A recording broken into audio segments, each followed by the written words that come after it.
আমার প্রিয় নবম শ্রেণীর শিক্ষার্থী বন্ধুরা, তোমাদের সকলকে আমার চ্যানেলে স্বাগত জানাই। আশা করছি তোমরা সকলে খুব ভালো আছো। আজকে আমি তোমাদের 2025 সালের রায় মার্টিনে যে প্রশ্নবিচিত্রা প্রকাশিত হয়েছে তার 413 পাতাতে যে 11 নম্বর স্কুল রয়েছে সেখানে তোমাদের নবম শ্রেণীর বন্ধুদের দ্বিতীয় পর্যায়ক্রমিক মূল্যায়নের ইতিহাসের প্রশ্ন দেওয়া রয়েছে। আমি আজকের উত্তরগুলো তোমাদের দেখিয়ে দেব। ইতিমধ্যেই যারা চ্যানেলটিকে সাবস্ক্রাইব করে নিয়েছো তাদের সকলকে অসংখ্য ধন্যবাদ জানাই। আর যারা নতুন দেখছো তারাও চ্যানেলটিকে সাবস্ক্রাইব করে সাথে থেকো। চলো তাহলে শুরু করছি। একের সঠিক উত্তরটি বেছে নিয়ে লেখো। শক্তিসাম্য নীতির দ্বারা কোন দেশের চতুর্দিকে বেষ্টনী গড়ে তোলা হয়? ফ্রান্সের। কার্লসবার্গ ডিগ্রি ঘোষিত হয় 1819 খ্রিস্টাব্দে। ইউরোপে রুগ্ন মানুষ বলা হয় তুরস্ককে।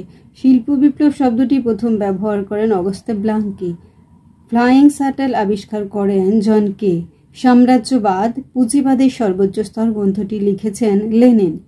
আফ্রিকা মহাদেশে সর্ববৃহৎ ঔপনিবেশিক সাম্রাজ্য ছিল ফ্রান্সের। রাশিয়ার কোন বংশের রাজারা জার উপাধি গ্রহণ করতেন? এটা হবে রোমানভ। কোন রুশ জার আধুনিক রাশিয়ার জনক নামে পরিচিত? Peter the great. বলশেভিক বিপ্লব নামে পরিচিত ছিল 1917 খ্রিস্টাব্দের বিপ্লব। 2 দাগে নিম্নলিখিত প্রশ্নগুলির নির্দেশ অনুসারে উত্তর দাও। পূর্ণবাক্যে উত্তর দাও। 1 দেখো, ভিয়েনা সম্মেলনের বিগ 4 বা 4 প্রধান কারা ছিল? Austria, Persia, Russia, great Britain. দশম চার্লসের আমলে প্রবর্তিত 2টি দমনমূলক আইনের নাম লেখো। একটা হচ্ছে সেন্সরশিপ আইন আর একটা হচ্ছে নির্বাচনের নতুন নিয়ম। বিয়ের ঠিক বা ভুল নির্ধারণ করো।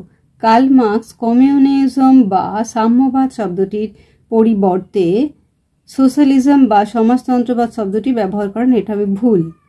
আমেরিকা জাতিসংঘের সদস্যপদ গ্রহণ করেনি, এটাও হবে ভুল।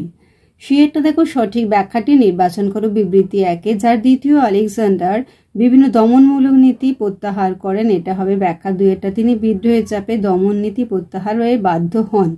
বিবৃতি 2। ক্রিমিয়া যুদ্ধে রাশিয়ার পরাজয় ঘটে, ব্যাখ্যা 1। রুশবাসীরা যুদ্ধের বিরোধিতা করেছিল। এবার দেখো ডি এর স্তম্ভ মেলানো। জার তন্ত্র, এটা হয়ে যাবে মিখাইল রোমানভ। আধুনিক রাশিয়ার জনক হয়ে যাবে পিটার দ্য গ্রেট। ডেসেম্বলিস্ট বিদ্রোহ, এটা হবে প্রথম নিকোলাস। আর ভূমিদাস প্রথা বিলোপ হবে দ্বিতীয় আলেকজান্ডার। 3 দেখো, 2-1 কথায় উত্তর দাও। মেটার্নিকের যুগ বলতে কি বোঝো?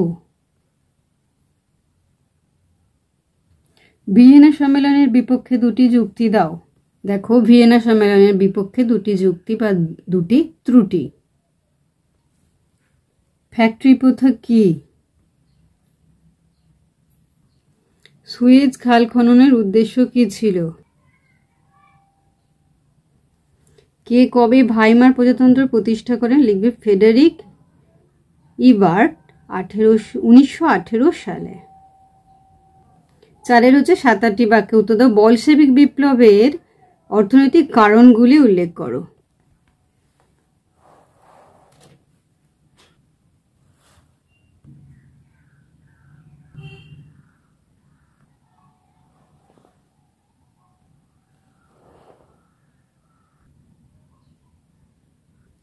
মেটার্নিক পদ্ধতি বা মেটার্নিক ব্যবস্থা বলতে কি বোঝো?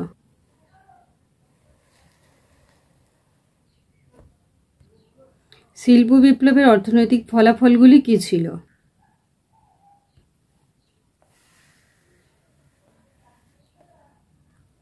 নানকিং এর চুক্তির দ্বারা চীনে কিভাবে ঔপনিবেশিকতাবাদের প্রসার ঘটে?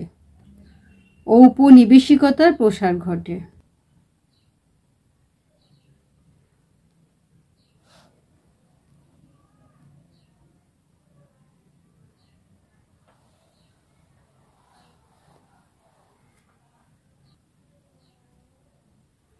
পাঁচের যে কোনো একটি প্রশ্নের উত্তর দাও। ফ্রান্সে ফেব্রুয়ারি বিপ্লবের কারণগুলি আলোচনা করো।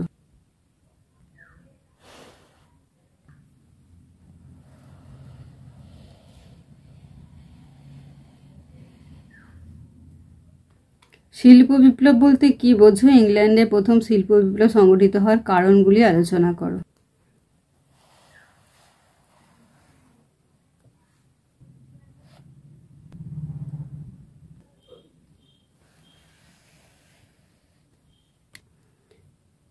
ভার্সাই সন্ধির বিভিন্ন শর্তগুলি আলোচনা করো।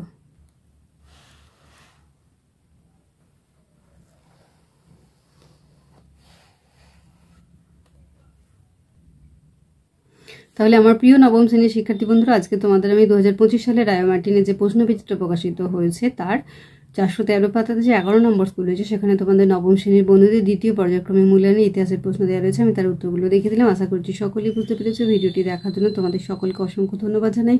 ভালো লাগলে লাইক করো, কমেন্ট করো, বন্ধুদের মধ্যে শেয়ার করো। আগামী দিনে নতুন নতুন ক্লাসগুলো পাওয়ার জন্য অবশ্যই চ্যানেলটিকে সাবস্ক্রাইব করে সাথে থেকো। তোমরা সকলে খুব ভালো থেকো।